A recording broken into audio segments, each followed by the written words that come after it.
Assalamualaikum warahmatullahi wabarakatuh. Salam.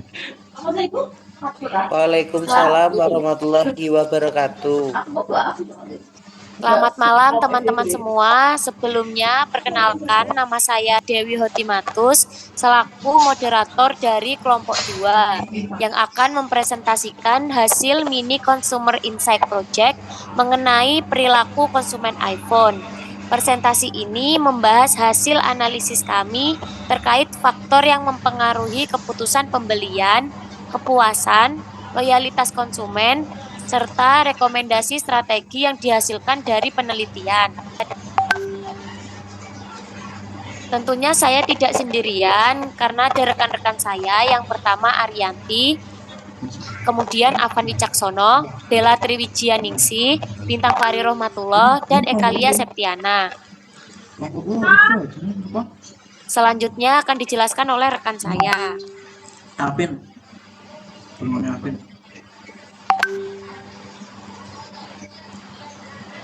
Baik, selanjutnya riasan eksklusif. Penelitian ini menganalisis perilaku konsumen iPhone untuk mengidentifikasi faktor yang memengaruhi keputusan pembelian, pengalaman pengguna, serta strategi pemasaran yang dapat meningkatkan kepuasan dan loyalitas konsumen.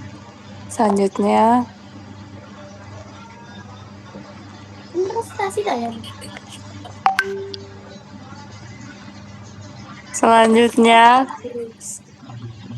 latar belakang produk. Latar belakang produk. Selanjutnya, latar belakang produk. iPhone dipilih sebagai objek penelitian karena mampu menggambarkan bagaimana kualitas produk, citra merek, kepercayaan konsumen, pengalaman digital, dan layanan purna jual memengaruhi keputusan pembelian, serta loyalitas konsumen di pasar smartphone premium. Selanjutnya, di sini ada rumusan masalah dan tujuan. Yang pertama, faktor-faktor apa yang mempengaruhi konsumen dalam memutuskan pembeli iPhone. Jadi, menganalisis pengaruh kualitas produk, brand image, harga, motivasi, serta faktor sosial terhadap keputusan pembelian iPhone. Yang kedua, bagaimana kepercayaan konsumen, ulasan digital Ewom, dan pengalaman selama perjalanan pembelian memengaruhi persepsi konsumen terhadap iPhone. Menganalisis peran status, review konsumen, digital consumer journey, serta berbagai points yang muncul sebelum konsumen melakukan pembelian. Dan yang ketiga, bagaimana pengalaman setelah pembelian memengaruhi keputusan dan loyalitas konsumen terhadap iPhone. Jadi, menganalisis tingkat kepuasan, keluhan, pengalaman layanan, pernah jual, post purchase, serta faktor-faktor yang mendorong loyalitas dan niat pembelian ulang konsumen.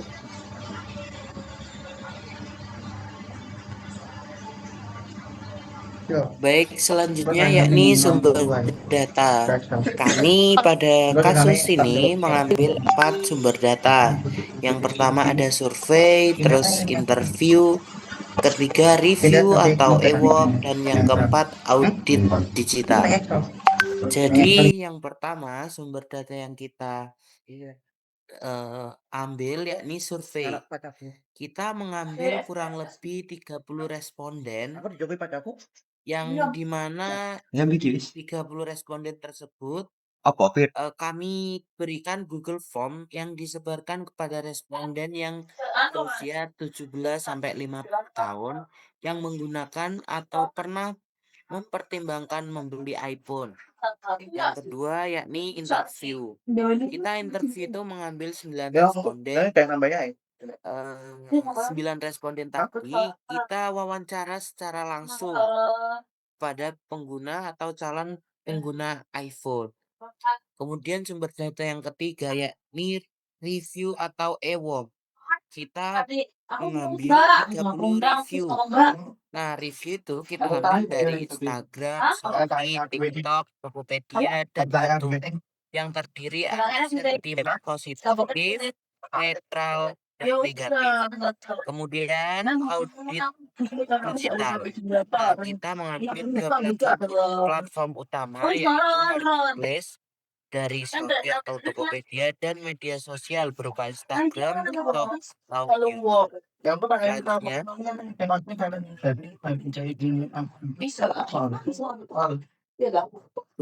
etika penggunaan data. Nah, etika penggunaan data, peneliti ini menerapkan etika penelitian dengan menjaga kerahasiaan identitas responden.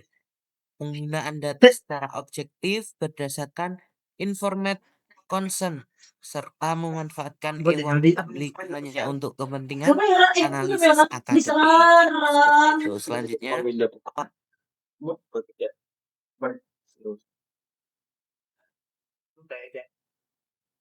keterbatasan data. Nah, jadi keterbatasan data penelitian ini meliputi jumlah responden dan data EWOM yang terbatas, sehingga hasil penelitian memberikan gambaran umum perilaku konsumen dan perilaku dikembangkan.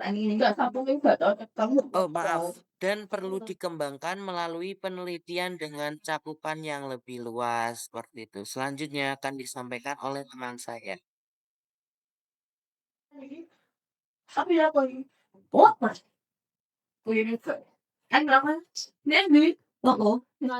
yaitu level 1, desain awal proyek dan rancangan riset.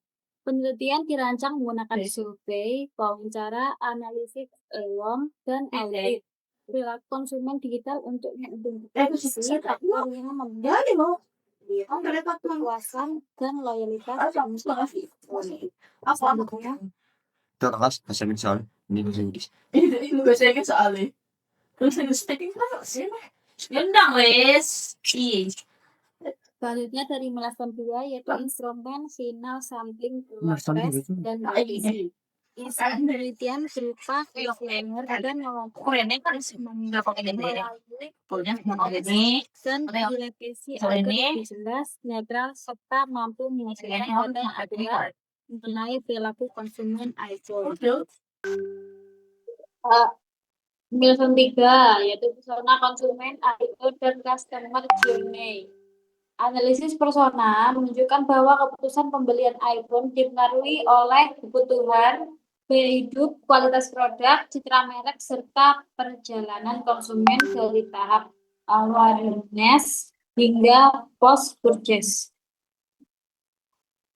Selanjutnya yaitu analisis WOM atau review. Analisis WOM menunjukkan bahwa kualitas produk, citra merek, dan pengalaman penggunaan menjadi faktor utama persepsi positif konsumen meskipun masih terdapat keluhan terkait baterai, performa perangkat, dan layanan purna jual. Next. Selanjutnya yaitu milestone 5. Analisis baca pasca pembelian. Analisis post purchase menunjukkan bahwa loyalitas konsumen dipengaruhi oleh kepuasan terhadap kualitas produk, namun dapat menurun akibat masalah baterai, performa, dan layanan purna jual yang belum optimal. Next.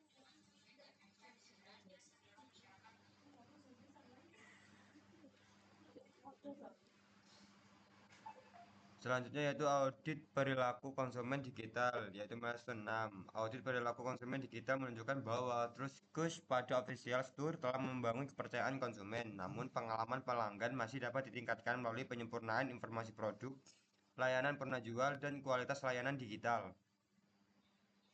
Selanjutnya akan diterangkan oleh teman saya. Selanjutnya sintesis insight utama. Kualitas produk merupakan faktor utama yang mempengaruhi keputusan pembelian sekaligus membentuk loyalitas konsumen terhadap iPhone. Tentu, survei menunjukkan kualitas kamera, performa, dan desain menjadi alasan utama pembelian. M3, Pesona mengungkap bahwa konsumen mengutamakan smartphone dengan performa tinggi dan kamera berkualitas. M4, sebanyak 12 dari 30 ulasan membahas kualitas dengan dominasi sintetik positif. Kepuasan konsumen terutama dipengaruhi oleh kualitas kamera, performa, dan daya tahan perangkat. Dua, kepercayaan konsumen dibangun melalui kombinasi data merek, ulasan pengguna, dan jaminan resmi selama proses pembelian. Nah, M1, brand image menjadi salah satu fokus penelitian. M3, ke customer menunjukkan konsumen selalu menjadi review sebelum membeli. M4, tema terus dan brand image muncul sebagai faktor yang mempengaruhi keputusan pembelian. M6, audit kita menunjukkan keberadaan iBook Official Store, garasi resmi, dan status Apple Authorized Reseller meningkatkan kepercayaan konsumen. Selanjutnya, sintesis insight utama. Pengalaman pasca pembelian menjadi faktor penentu kepuasan dan keputusan pembelian ulang. Yang review negatif didominasi keluhan mengenai baterai, perangkat cepat, panas, dan proses servis.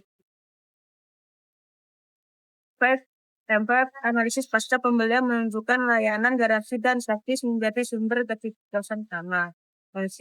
Audit digital menemukan bahwa layanan purna jual merupakan hambatan terbesar pada tahap post purchase. Dua, pengalaman digital yang informatif dan mudah dipercaya meningkatkan keyakinan konsumen dalam setiap tahap pengambilan keputusan.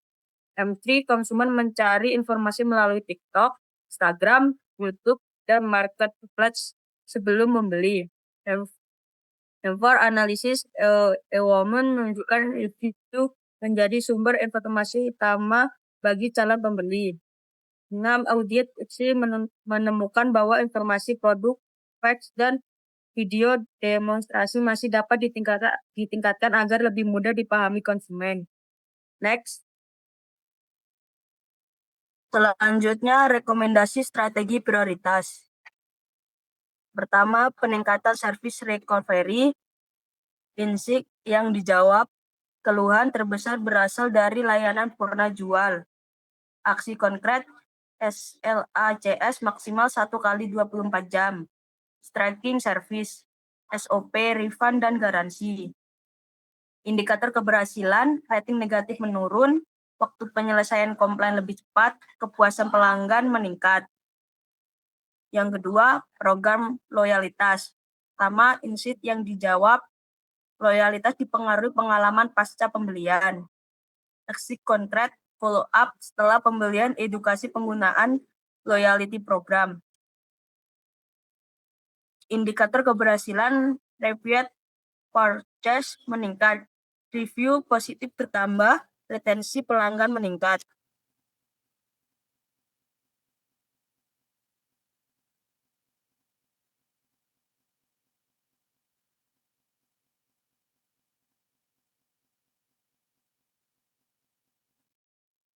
Selanjutnya, roadmap implementasi. Yang pertama, 0-2 minggu. Aksi prioritas memperjelas informasi produk pada platform digital, termasuk spesifikasi utama, garasi resmi, spek, serta kebijakan retur. Kedua, PIC atau tim digital marketing, customer service, dan e-commerce. Yang kedua, 1 bulan. Aksi prioritas, mengoptimalkan choice pada halaman produk dengan menampilkan status Apple Authorized Reseller, ulasan pelanggan terverifikasi, serta menyempurnakan prosedur layanan purna jual dan standar penanganan keluhan pelanggan. 2, PIC atau tim digital marketing, customer service, dan after sales service. Yang ketiga, 3 bulan. Aksi prioritas, melaksanakan evaluasi terhadap kualitas layanan digital dan layanan purna jual, mengembangkan program customer engagement dan loyalitas pelanggan, serta melakukan pemantauan terhadap indikator kinerja utama, Key Performance Indicator atau KPI. 2, PIC atau tim marketing, customer relationship management, CRM, dan manajemen.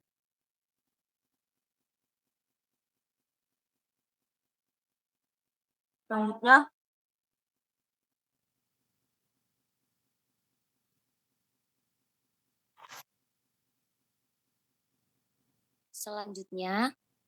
Selanjutnya, etika strategi. Jadi, rekomendasi strategi ini menekankan pemasaran yang etis, transparan, dan juga berorientasi pada perlindungan konsumen untuk membangun kepercayaan, kepuasan, dan loyalitas jangka panjang.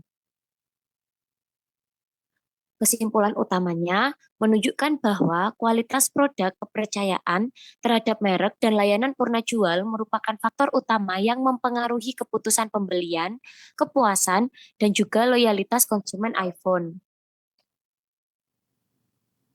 Keterbatasan dan saran lanjutannya pada penelitian ini terletak pada jumlah responden dan juga cakupan data yang terbatas, sehingga penelitian selanjutnya disarankan menggunakan sampel yang lebih besar, sumber data yang lebih beragam, serta periode observasi yang lebih panjang.